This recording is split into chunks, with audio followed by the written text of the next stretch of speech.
Pentyrch is a small village in South Wales.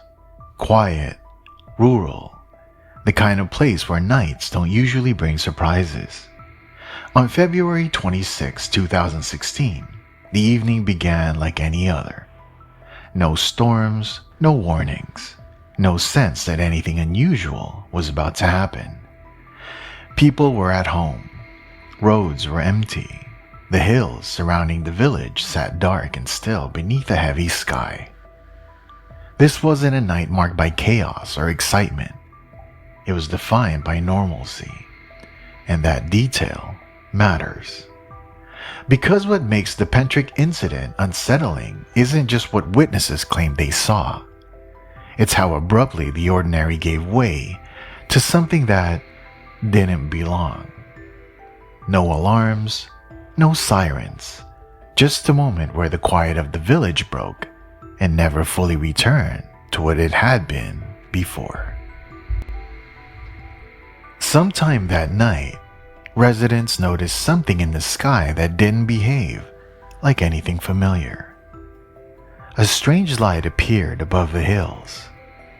It wasn't blinking like an aircraft. It wasn't steady like a star. And it wasn't fast like a meteor. It hovered. Witnesses described a light that seemed to hold its position. Bright enough to draw attention, but restrained enough to feel deliberate. This wasn't a spectacle. It was presence.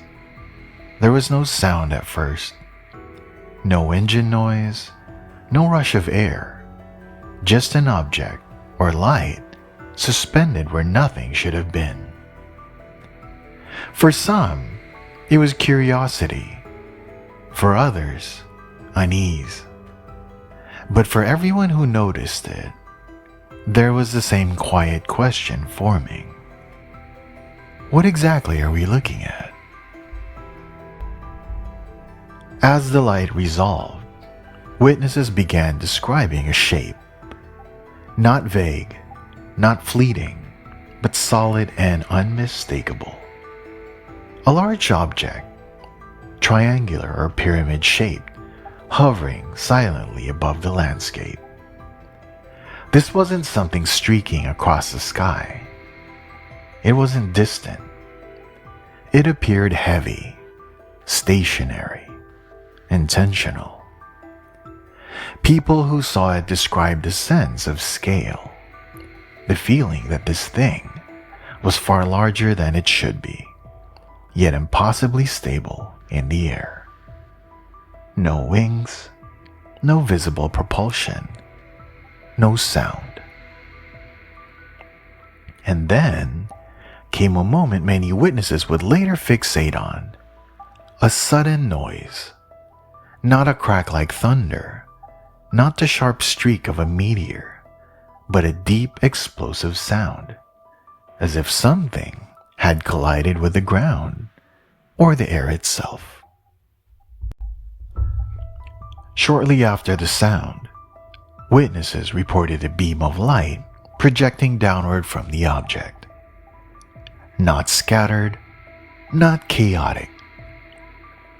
A single controlled column extending from the underside of the craft toward the ground below. This wasn't a spotlight sweeping randomly. It appeared focused, purposeful, almost surgical.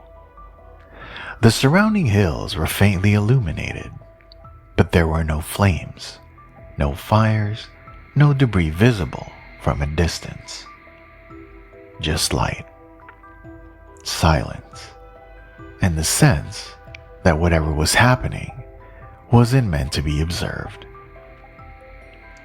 For some, this was the moment fear set in. Not panic, something colder. The realization that this wasn't a natural event unfolding overhead, but something acting with intent in a place where no explanation followed naturally. Then the sky filled with something else entirely.